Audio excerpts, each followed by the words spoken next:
Welcome to today's fly tying tutorial. In this episode I'm going to be covering my juicy olive nymph.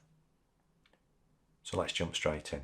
In the vise I've already got a size 16 fish on wet and dry hook, and that's coupled with a 2mm tungsten bead in black nickel finish. And I'm going to start by laying on a bed of fish on ultimate tying silk in yellow. This pattern's got a bit of a translucent body on it, so that yellow makes a great insecty looking underbody when coupled with that translucence. So I've gone down the hook once, and I'm just going to go up and down the hook a couple of times to get a nice tight bed of thread on. This thread has almost no build, but it's quite slippy, so getting a good bed on before you get started is a great technique. If you're tying anything in that you don't want to rotate later in the tying, get a good solid foundation first. I'm going to be adding some coq de leon as tails. It's a really nice material for tying in tails. It's very soft fibres, and they've got a wonderful sort of mottled effect. It's absolutely perfect for olive tails, whether that's on dries or nymphs. We don't need to get too hung up on the number of tails. Fish don't really count the tails. You see some people tying in 3 individual tails, and while I will admit that that may give you a nice footprint on a dry fly, those sort of splayed tails, in a nymph it's a case of fish count something like 1, 2, a few, a lot. So I'm tying in a few tails. There's maybe 4 or 5 tails there, might be slightly less. We don't need to worry about the length of the tails when we tie them in. If we just drop that against the hook shank and put 1 turn on to hold it there, we can then straighten things up and just pull them to where we'd like them.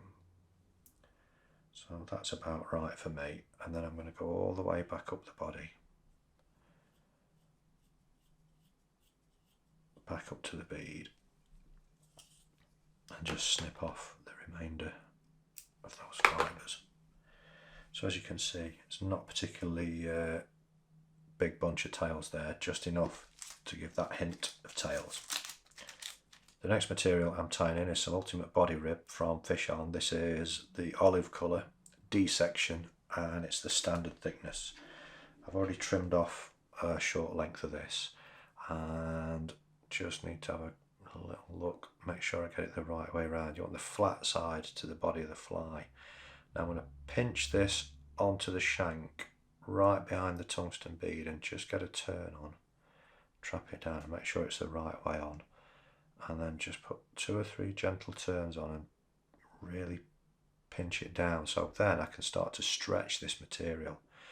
So I'm applying light pressure, let's say what we got there, maybe 1 inch behind the hook.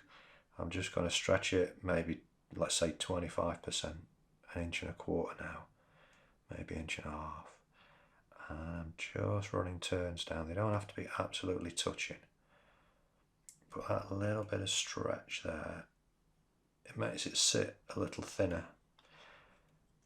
If you want a really carrot shaped body, you can stretch it slightly more with each turn. So as you apply a turn, you stretch a bit more with this hand, and it basically reduces the diameter of this rib, and so you can end up with a really thin tail end of the abdomen. So that's tied in now, and I've run my thread back up. Now I need to make sure my first turn lays the flat section against the hook, which that's done, and then I'm giving it a good stretch as I make my first turn. And then I'm coming back up in touching turns, and I can release the pressure slightly as I make each turn. So I get a slightly fatter body as it approaches the head. Then once I get behind the bead, I'm going to stretch it up behind the bead, really give it a pull so it kind of drops in behind the bead. Then I can put 2 or 3 turns on there, just pull down. Now when I come to snip off, I'll put my scissors against the material, and before I actually close my scissors and snip, I'm going to give it a stretch. So if I get in close, you can see that I'm giving it a good stretch and then snip. Then that material just disappears down. Before I go any further, so that material doesn't suddenly break loose of that thread turns, I'm going to put a little whip finish on there. That just secures things so I don't have to panic between now and the next step. And as we can see there, we've started to get a nice sort of tapered body that looks really juicy and segmented, hence the name. Next material I'm going to add is some fish on Nymph Bug Caddis Dub in NBC Dub in Squirrel Grey. I really like this material. For a long time I was using grey squirrel, and it's such a pain to dub and such a pain to work with. But this stuff's got all those lovely fibres like you'll see in grey squirrel, but it's much easier to dub. It's there in the packet and ready. But as I dub it on, what I want to show you, if I can slide that up, I've dubbed it on really tight at this front end. I'll use a tool because my finger's so big in frame you can't see. I've dubbed it on tight at this end, but as you get further down it's loose. And there's method in that madness. If I put a couple of turns on where it's tight, we get that tight effect. Now what I'm going to do is I'm going to tighten up at the back, leaving some loose stuff in the middle there. If I put on 2 or 3 turns like this and just give that a pull, pick off the bits that I don't want, you'll see it's almost forming a hackle. Now this is not how the finished fly is going to look. We're going to just go in with a bit of a whip finish behind the bead. 4 or 5 turns is all you need. No need for any varnish or glue there because this thread really does bite down nice and tight, and I'm going to trim off. Then not so much as a haircut as just pulling out the fibres and really trimming this down. Then I'm going to get my dubbing teaser and just give it a bit of a brush. All I want is the faintest hint of sort of legs around that head. So it's much easier to put loads on and pull it out until you get your desired effect.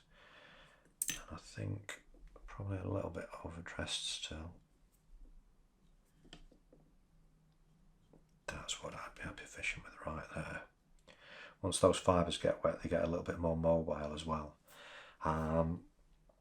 So just to recap, size 16 fish on hook, beads already on there. We've run the thread down, catching the tails, come back up, we put the rib in behind the bead and we stretch that rib, the ultimate body rib. It's a lovely stretchy sort of rubbery juicy looking material. Stretch that as you run it down, and then when you run up touching turns you get this lovely sort of tapered body, a little bit of dubbing behind the bead. It just kind of hides where things are finished off, and then it adds that lovely kind of leggy sort of element. It's a bit like adding a hackle.